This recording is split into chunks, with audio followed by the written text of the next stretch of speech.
Zaakir, thank you. Let's touch on Nakba Day itself. What is that? The issue of Nakba is basically, if we do the translation, it's catastrophe.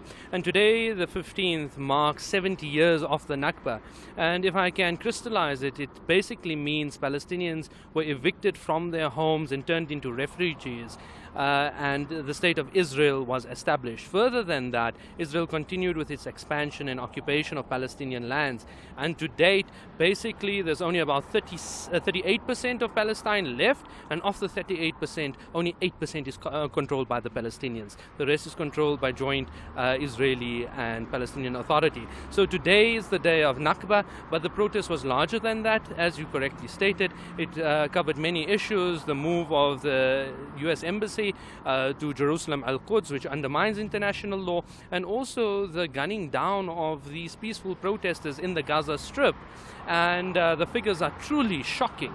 We have about 58 Palestinians that were martyred yesterday, 2,700 injured, and they are armed with nothing more than their own bodies and their souls and their voices. And I think that is what galvanized this entire group of protesters to say this can't continue in the day and age that we find ourselves in today. So you came out in numbers with a number of other protesters who are trying to beat the traffic at this very moment, but you came to hand over a memorandum to the U.S. Embassy. How were you treated here? Indeed, there were two representatives from the various committees that were selected to hand over the memorandum. Initially, as is every protest, what is expected is that the memorandum would be accepted by officials that come out of the embassy.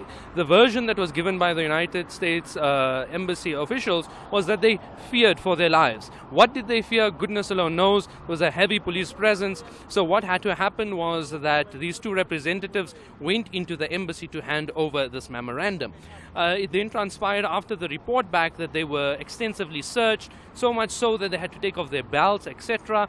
Then once they were inside the embassy, the US officials refused to sign acknowledgement that they had received it. So this is indicative of the victim mentality that is appearing not only with the United States, but particularly with Israel. We see it in the coverage of the Great March of Return, that is the protest that is currently happening with Palestinians peacefully protesting along the border of Gaza. They said that no, they are defending their borders. I don't understand what defending your borders means when the protesters are peaceful and you are using live ammunition to martyr and kill these people and maim them along the way. So definitely it's the same type of mentality. We are aggrieved and we are truly upset that the United States officials can behave in this manner in a democratic country like South Africa. They are fearful to come out, and they don't even want to accept a peaceful memorandum. And this is indicative of the fact that there is a very similar, if I can say, outlook that is taken by the Zionist apartheid colonial settler regime of Israel and the colonial regime of Donald Trump. After all, he is a racist, he's a misogynist. He ran his campaign based on racism, and we then find it not so shocking that these two find themselves as allies and partners within the world that we have today, and that is a world that we would like to build on democracy, freedom, liberation, and rights for all people, equal rights and equality and equity for all people. Strong views there against the US President Donald Trump, just so that we state that those are your specific views. But what was in the memorandum? In the memorandum there was various elements, and it was predominantly anchored in international law.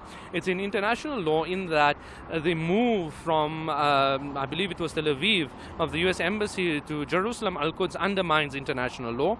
It is generally accepted by all countries in the world that Jerusalem is the capital of Palestine. This is enshrined in numerous resolutions, particularly one UN resolution that is voted on every year, entitled the Peaceful Resolution of the Palestine Question. And the votes are always the same. The entire world on one side, United States, Israel, Nauru, Palau, Micronesia, and the Marshall Islands rejecting this.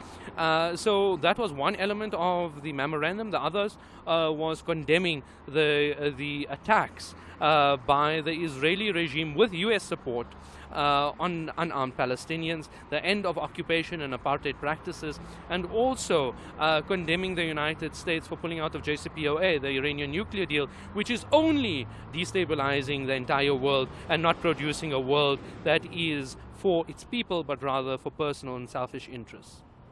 And just lastly, what happens from here? Are you still going to protest? What happens? My indications from other student leaders that were here from various campuses, UJ, WITS, etc., they have indicated they're going to continue this protest, and I believe this is a campaign that must be bolstered. I believe that flash mobs will be organized, and I think that is the way that youth are taking on this protest, that this is not acceptable in our world. Further than that, I know that many solidarity movements have planned extensive campaigns. Today there was some in Cape Town, linking up with brothers and sisters in London, some in the United States themselves, and I think this is very important, is that there's a distancing of the administration from the people, and the protesters differentiate between America as a country and its administration versus the American people. And I think that this will continue as long as the apartheid policies of Israel, its colonial settler policies, continue with US support. And if this continues to be the status quo, I don't foresee protests dropping anytime soon. I believe it's going to continue its momentum, and I believe that the Palestinians have truly played their last card of sacrificing themselves peacefully, and they have been gunned down in the most brutal and horrendous manner.